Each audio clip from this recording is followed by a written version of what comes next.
video. En este caso vamos a hablar un poco de la materia comunicación, cultura y sociedad, refiriéndonos sobre todo a lo que es el signo y la significación, y posteriormente vamos a hablar de iconos, índices y símbolos y también sobre la teoría de Peirce. Vamos a empezar primero con una pregunta. ¿Cómo hacemos los seres humanos para representar aquello que nos rodea? Obviamente que por medio de signos, ¿sí? Esa sería la respuesta. Existen varias teorías sobre ellas y aquí vamos a resumir los más importantes de la teoría, por un lado de Saussure y la teoría de Peirce. Con respecto a la teoría de Saussure, tengamos en cuenta que Ferdinand de Saussure no escribió ningún libro, sino que el libro del curso de Lingüística General de Saussure fue escrito a partir de apuntes que habían tomado sus alumnos en las clases que él daba en la universidad. Como información adicional podemos decir que es un lingüista suizo, nació en Ginebra en 1857 y luego de haber estudiado y dictado en varios lugares de Europa, regresó a su ciudad natal en 1889, donde creó justamente la cátedra de lingüística en la universidad. Dos de sus alumnos reunieron los apuntes que habían tomado durante sus clases y publicaron el libro, como les decía, el curso de Lingüística General en el año 1916, 3 años después de la muerte de este lingüista. Bien, vamos ahora a hablar un poco de lo que son los signos, con sus partes, significado y significante, y también vamos a retomar un poco los conceptos de lengua y habla, que ya los habíamos hablado en otros videos anteriores, pero hoy los vamos a memorizar, los vamos a recordar, perdón. Una vez más, el estudio de la lengua viene en nuestra ayuda. Veamos el signo lingüístico. Es el componente básico de la teoría lingüística de Saussure, que lo plantea como las dos caras de una misma moneda.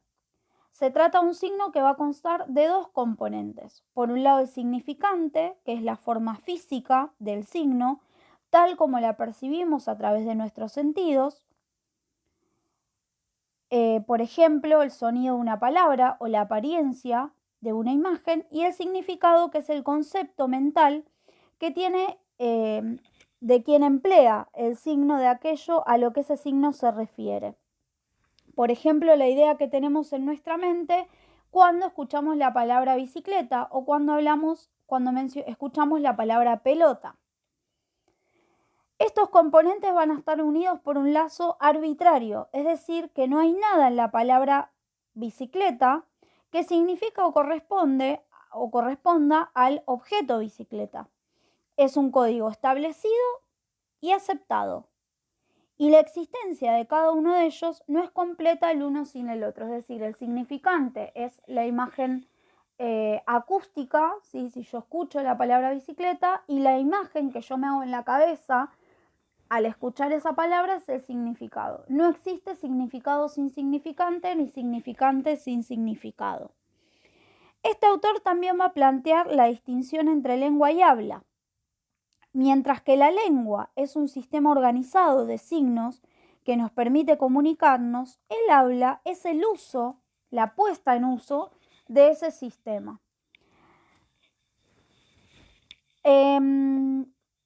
Tengamos en cuenta que hay otros que yo les puse acá: arbitrariedad, linealidad, valor, mutabilidad e inmutabilidad. Son características propias del signo lingüístico. Para eso les recomiendo leer la teoría o buscar en los otros videos anteriores que subí con respecto a esto para entenderlos. Bien, vamos ahora a ver qué es la semiología. Según Saussure, es la ciencia que estudia la vida de los signos en el seno de la sociedad.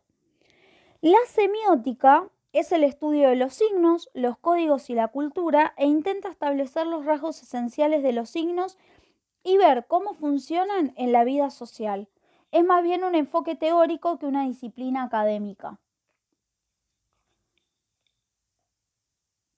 Bien, ¿qué pasa ahora con el signo? El signo siempre representa algo. Los signos creados por los seres humanos son básicamente compartidos y se utilizan en la vida social para comunicarnos. El lenguaje es un sistema, la lengua, perdón, es un sistema de signos Algunos de ellos, como las señales de tránsito, tienen un significado colectivo, instituido. La mayoría de la gente puede interpretar el significado de estos signos, ¿sí? Si un estudiante usa habitualmente un colgante con la calavera y una remera negra con el icono de su grupo favorito, sus compañeros van a poder reconocer e interpretar que utiliza los signos del heavy metal, por ejemplo. ¿Sí? Bien, bien, continuamos. Pero, ¿qué es lo que entendemos por comunicación? Acá vamos a hablar un poquito de algo que, o sea, que se relaciona con la vida de los signos, pero que también tiene que ver con algo más social y cultural. Por eso justamente la materia se llama comunicación, cultura y sociedad, porque son 3 elementos que están en constante contacto, ¿sí? No existe el uno sin el otro.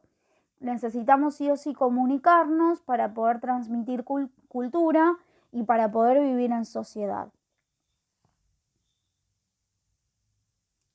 Obviamente que esta pregunta va a atravesar gran parte de lo que ya hemos ido trabajando y comentando hasta ahora.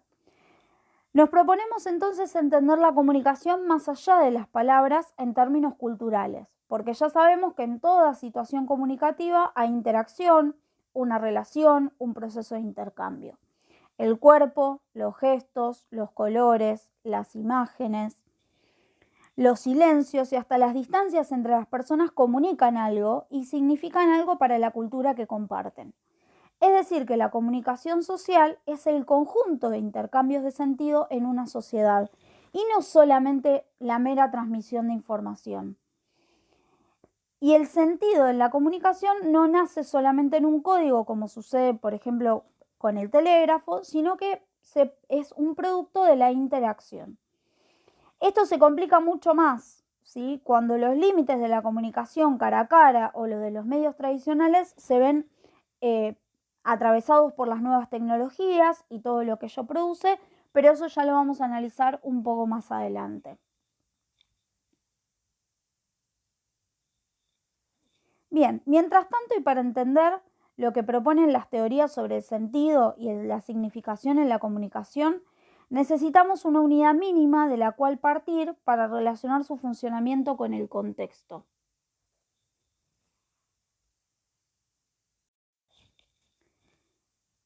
Bien, entonces, para poder analizar la comunicación desde lo social,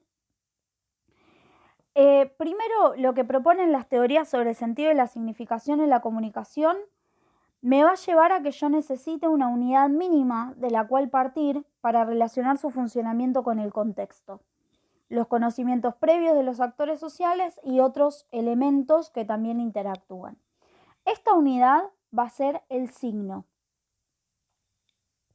Los signos nos interesan porque son las unidades mínimas de sentido que permiten comprender cómo funciona un sistema simbólico determinado y cómo nos comunicamos en la vida social. Como ejemplo sencillo del funcionamiento, si primero tengamos en cuenta que puede ser un color, un sonido, un gesto, la distancia entre dos personas que están hablando. Entonces, vamos a explicar un breve ejemplo de la comunicación social. En este caso vamos a utilizar como ejemplo una rosa. En este caso, y este es un aporte de Roland Barthes, que es otro lingüista y semiólogo, lo que nos dice que normalmente es solo una flor. Pero si un muchacho le regala a su novia, se convierte en un signo, porque se va a referir a la pasión romántica de ese joven y la chica va a reconocer esa referencia, ¿sí?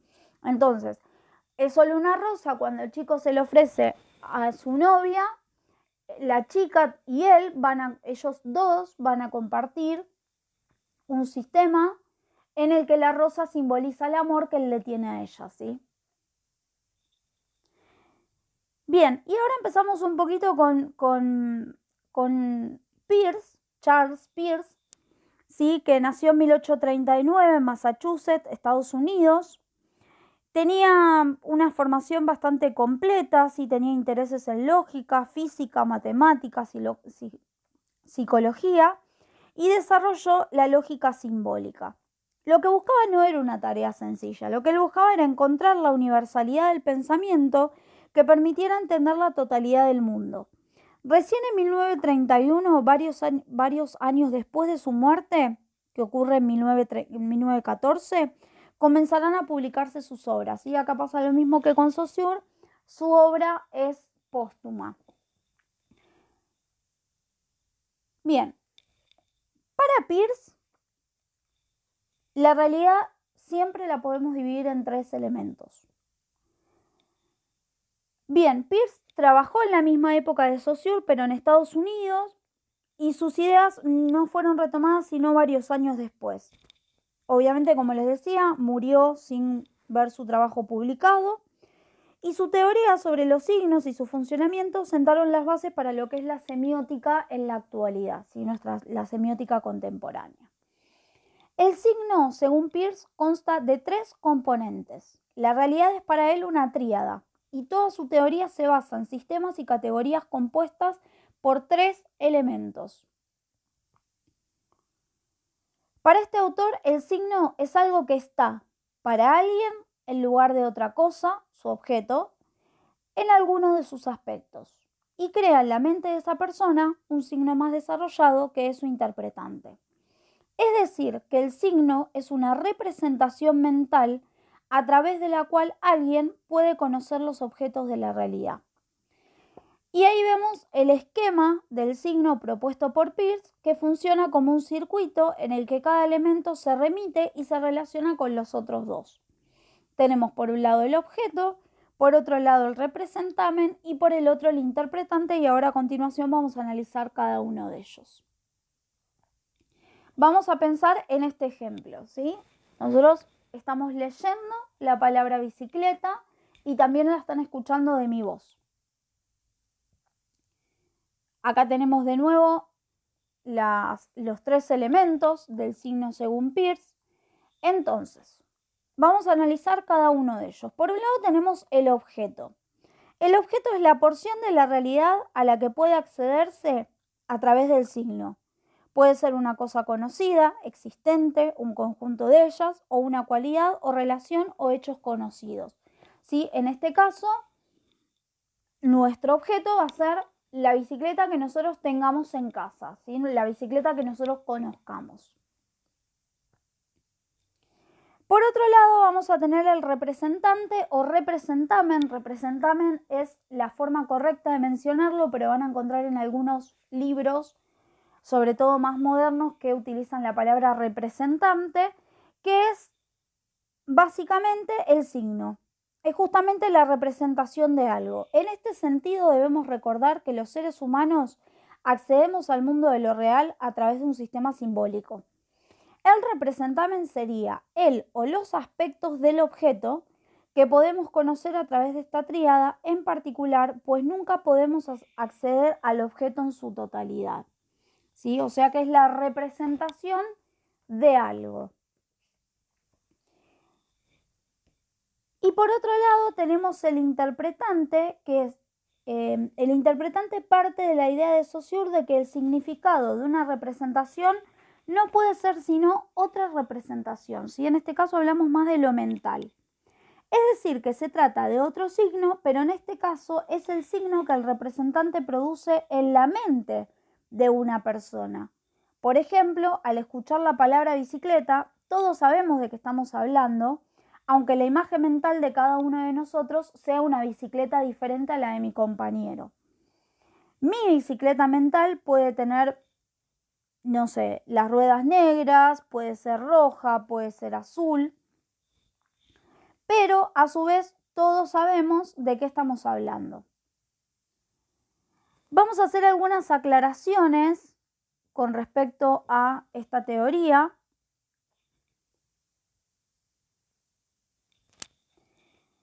Para Peirce, el conocimiento es inferencial, es decir, que un signo remite a otro signo y este a otro y así sucesivamente. Por ejemplo, si pasamos por un lugar lleno de árboles caídos, arrancados de su raíz, y vemos barro por todas partes, a pesar de tratarse de un día de sol, deducimos o inferimos que recientemente hubo una gran tormenta, ¿sí? Acá en este caso, por ejemplo, tenemos la bicicleta que nos puede remitir a un parque y que a su vez ese parque nos puede remitir a un día de sol, ¿sí? Ese es el conocimiento inferencial, o sea, lo que nos dice Peirce básicamente es, y repasemos un poco, vamos a tener por un lado el objeto, que es el elemento de la realidad que yo quiero representar, ¿sí? En este caso, la bicicleta que tenemos en casa. Por otro lado tenemos el representante o representamen, que es el signo que yo uso para representar esa bicicleta, en este caso la palabra bicicleta, que es un signo lingüístico. Y por otro lado el interpretante, que es el concepto mental, ¿sí? Es el equivalente al significado en la teoría de Saussure. En este caso es lo que yo imagino y entiendo cuando escucho la palabra bicicleta. Y con respecto al conocimiento inferencial, lo que plantea es que un signo va a remitir a otro, ¿sí? Podemos hacer cadenas infinitas relacionando un concepto con otro concepto, con otro concepto y con otro concepto, ¿sí? Por otro lado, para Peirce vamos a tener una clasificación que tiene que ver con cómo clasifica los signos según estos distintos tipos. Vamos a tener iconos, índices y símbolos. Primero vamos a hablar de los iconos, que en este caso tienen una relación de semejanza, es decir, se parecen al objeto que representan. Tienen una relación directa con aquello a lo que se refieren, por ejemplo, los retratos, las pinturas, las imágenes pintadas, las remeras grabadas con la imagen del músico favorito. Acá yo les puse, por ejemplo, un mapa, les puse un tatuaje. Por otro lado, tenemos los índices, que en este caso tienen una relación de continuidad con los objetos, con la realidad. Este tipo de signo indica, anticipa o evidencia algo. Por ejemplo, una nube negra es un índice de lluvia. El humo, en este caso, puede ser el humo de un cigarrillo, o sea, me indica que alguien está fumando. O unas huellas, por ejemplo, significan que en este caso el perro anduvo embarrado por adentro de casa. Por otro lado tenemos los símbolos, que tienen una relación convencional con su objeto. Son signos construidos por el ser humano para comunicar algo. Pueden ser palabras, logotipos, señales de tránsito, escudos de armas. Por ejemplo, la figura de Cristo crucificado es un símbolo de la fe cristiana. La paloma simboliza la paz. El pulgar hacia arriba significa para muchas comunidades aceptación. No hay nada en el símbolo que indique que representa esa cosa. Simplemente los símbolos están asociados a un objeto por un acuerdo, ¿sí? Los significados que les damos, por ejemplo, a las luces del semáforo, son compartidos porque existe un acuerdo previo que establece que el rojo quiere decir no pase, el amarillo que uno tenga precaución y el verde que quiere decir que continúe, ¿sí? Obviamente que vamos a tener en el medio algunas combinaciones, ¿sí? Algunas combinaciones, por ejemplo, la fotografía es un icono porque tiene una relación de semejanza con su objeto y también es un índice porque coexiste con su objeto, está contaminada por él, ¿sí? Por lo tanto, podemos decir que la fotografía es un signo icono indicial, ¿sí? Tiene combinación de ambos. Y acá lo que les dejé para agregar y para ir terminando, les traje acá una imagen de la Torre de Babel, que fue un intento está en el Génesis de la Biblia, fue un intento de los habitantes del Valle de Sennaar en Babilonia de construir una torre muy alta para llegar al cielo y Dios los castiga ese orgullo haciendo que todos hablaran diferentes lenguas, así dejaran de entenderse, abandonaran la obra y se dispersaran. Y acá les dejo como reflexión, si ven Los Simpsons van a saber que lo que está dibujando ahí el padre de Milhouse es la dignidad. Y quiero que piensen si se trata de un signo, de un índice o de un símbolo o de un icono, ¿sí? Espero que les sirva el video, que les sea de utilidad, que puedan repasar algunos conceptos que vimos en clase. Cualquier duda pueden comentar acá abajo y nos vemos en el próximo video.